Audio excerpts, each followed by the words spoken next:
Welcome into the Atlanta football party, a bonus version. I am your host, Jarvis Davis, and I got a very, very special guest here with me today, my main man, George Foster. If you guys don't know, he was a first-round pick for the Denver Broncos back in 2003. He is a absolute Georgia dog to the fullest, as you can see if you're watching us on YouTube. My main man is representing. You got the SEC championship, so I had to bring my guy on to talk about the Dogs against the Crimson Tide. Foster, we know it's going down December and on Saturday against the Crimson Tide at 4 o'clock at Mercedes Benz Stadium. Now, I got to start off by asking you this.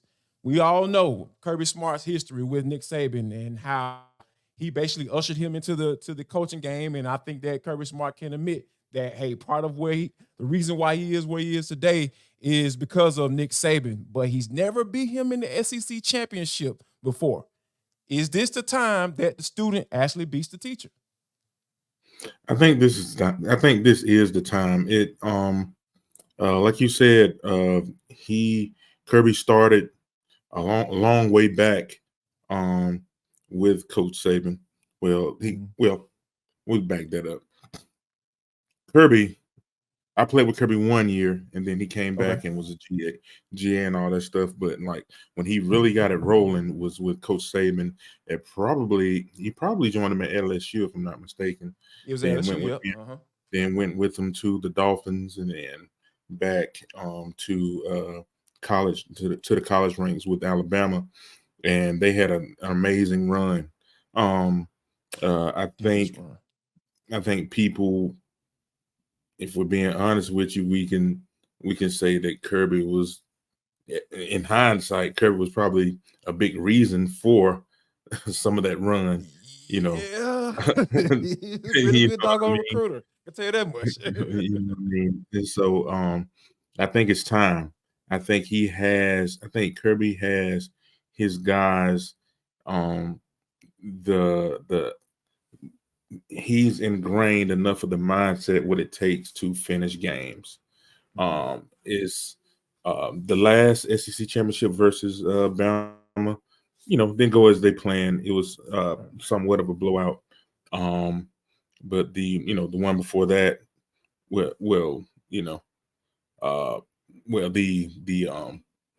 other game that was in the dome. So we're gonna frame this as in Mercedes Benz Stadium, because the last time, it wasn't an SEC championship, it was the Natty, and we still couldn't get it done. The last minute, touchdown, last second touchdown, and overtime, and they lost. They lost then. This Saturday, I believe that I believe Georgia has the better team. I believe Georgia has the better collection of coaches. I think the head guys are a push at this moment. That's fair. Nick. That's saying Nick a lot, though. It's a push. Saying Nick Saban, Kirby is a push. Oof. It's a push right now because Nick had to do a hell of a job this year coaching that team. They only have one loss. It was week 2, and they put on a run since then. Kirby, I think Kirby, he's had to do the same thing with losing 25 plus draft picks over the last 2 years. No doubt. Losing guys in season that he's had to do this year. Probably he had an unguardable tight end, literally, that he had to lose for 4 weeks. He's had to do a great job of coaching this year too. But when it comes down to it, the guys on the field, I think Georgia has the upper hand on the field and at a lot of these positions off the field, coaching wise. So I think this is the year that we get the monkey off our back as far as the SEC championship goes versus Alabama. Yeah, I'm with you, man. As far as that coaching staff piece goes, because like the job that Mike Bobo has done this year, I think people aren't really just realizing what he's done. Because, like you said, you got your quarterback, Stetson Bennett, goes on to the NFL as well. Nobody thought that was going to happen, but it happened. That's development. That's coaching. A lot of Yeah. that, a lot of part of that is coaching too, as far as being able to develop players once they walk through that door. It's not just about getting 4 stars and 5 stars. So, but I want to talk to you about, that whole Mike Bobo piece, because there were a lot of people. Well, let me not say a lot. That's a broad statement. It was a lot. There were, yeah. If I know, So, if I think you're going where you're going, there are a lot of people, because I didn't pay like the attention hire. to. Yeah, Yeah. they didn't like the Mike Bobo hire. So, but my whole thing is, why do you feel like that Mike Bobo hire was so controversial? So, if I can put it that way. Well, we had a lot of talented teams, over the last really, 30, 40 years or what. A lot of talented teams hadn't got it done before 2 years ago, hadn't got it done since 1980. And Bobo was a part of that. You know what I mean? He was on, a few of those teams. But I still don't understand it, because what he was tasked to do as a part of those teams, he did extremely well in my book. You know what I mean? Yeah. Like, he did extremely well. Like, if if your defense can't win a game for you with 40 points on the board, 30, 35 points on the board, that's not the OC's fault. Nah, That's not the OC's fault. And Bobo has a great track record, before this year as an offensive coordinator. To me, their job is to put the team in the best positions to score points. And the last time he had that job, he did it well. You know what I mean? Especially with, when he had them players. You know what I mean? He did it well. So, but fans can be fickle sometimes. Right. You know what I mean? They want, first of all, they got a taste of, 2 natties. Yeah. You know what I mean? And then the guy that got a little spoiled. The guy that orchestrated those 2 offensive jobs, offensive performances, he left for the NFL. And so people want someone they feel that's comparable to him. And for some reason they didn't feel, even though Kirby, even though Mike Bobo was on that team, you know what I mean? Yeah. They don't feel like there was a comparable hire.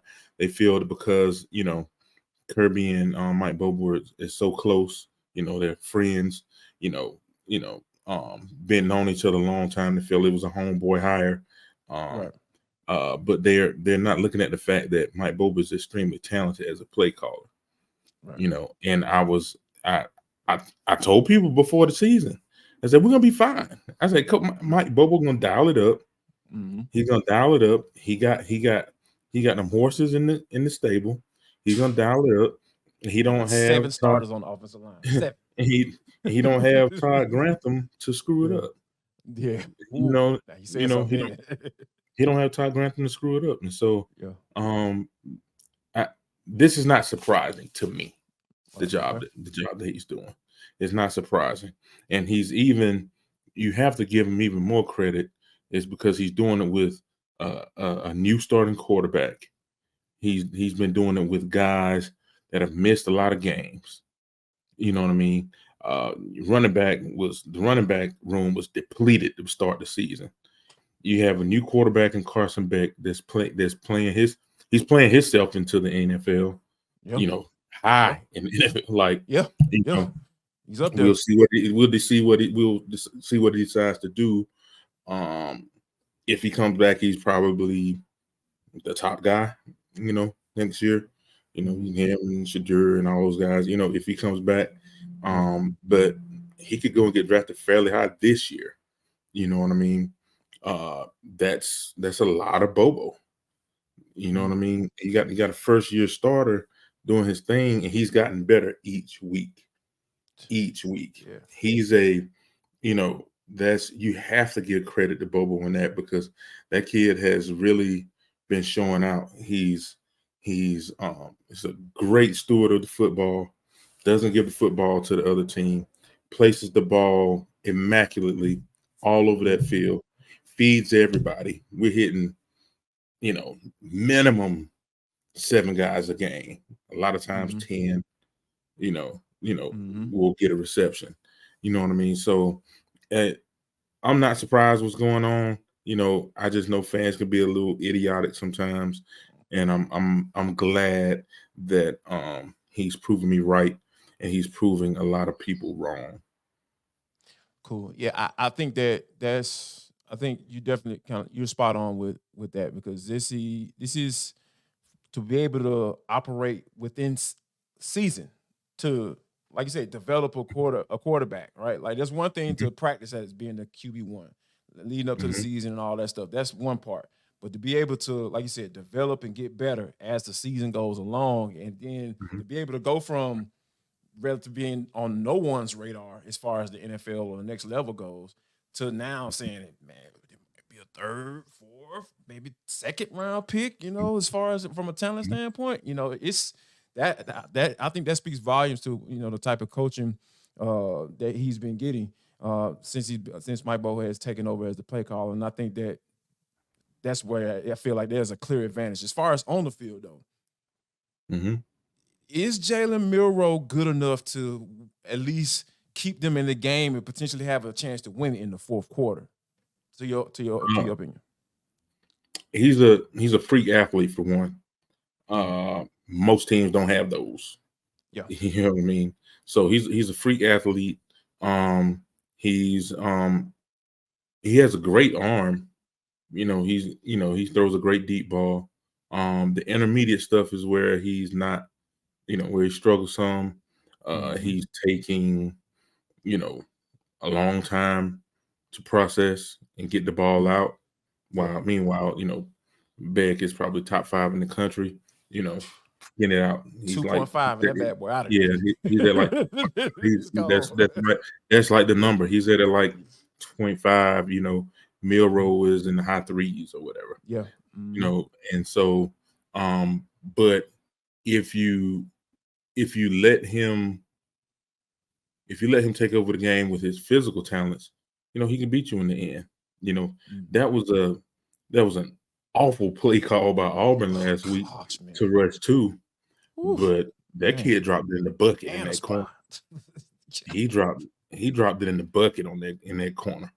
You know what I mean? That was not a guarantee throw right there. And so he has the skill.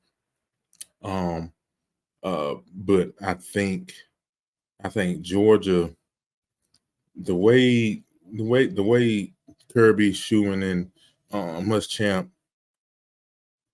they got something up their sleeve. I know that for sure. You can tell how the season has gone. They haven't had to play.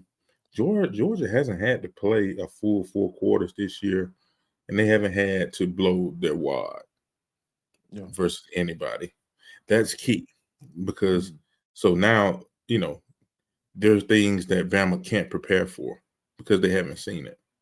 You know what I mean? And I think that'll come into play versus Milroe, because he gives them the best chance to win.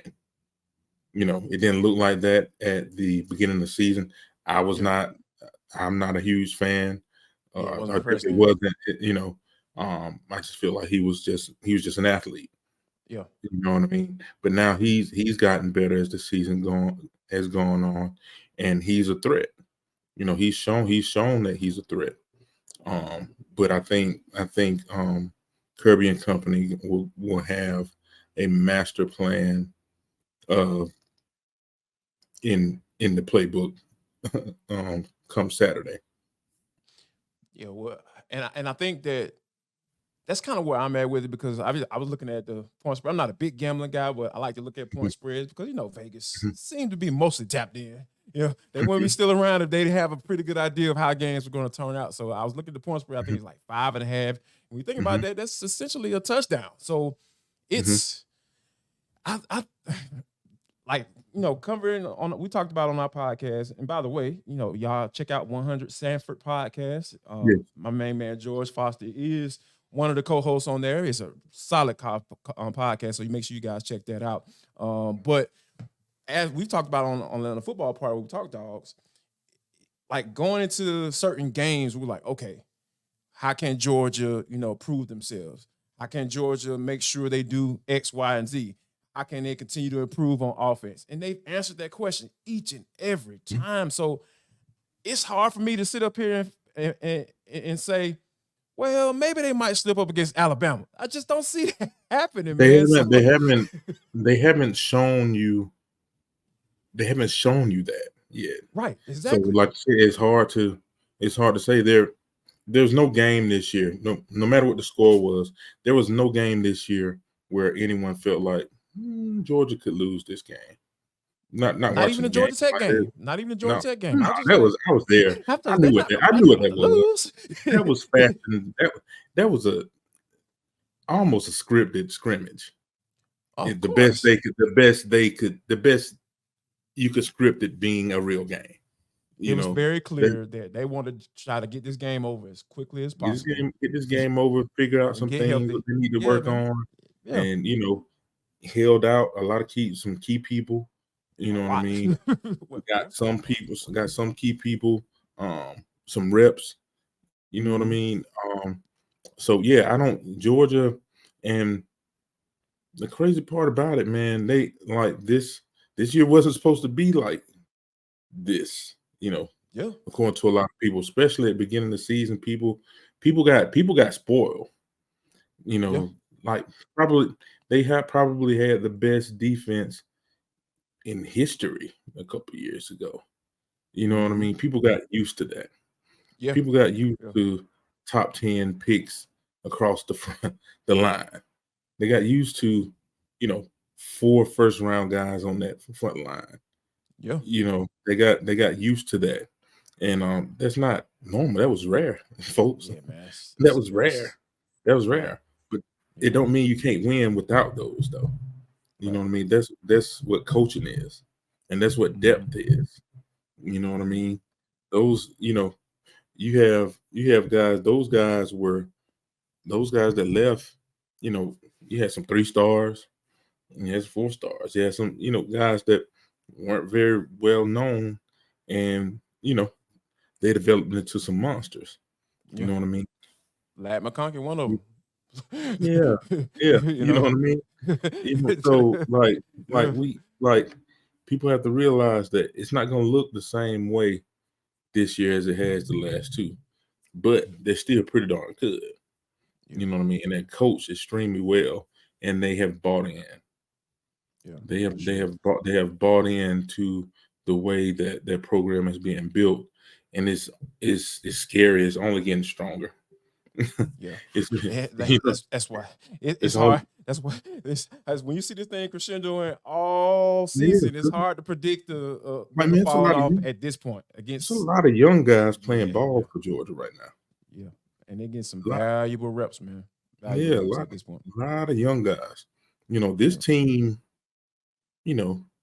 Considering if guys, there's some guys that are,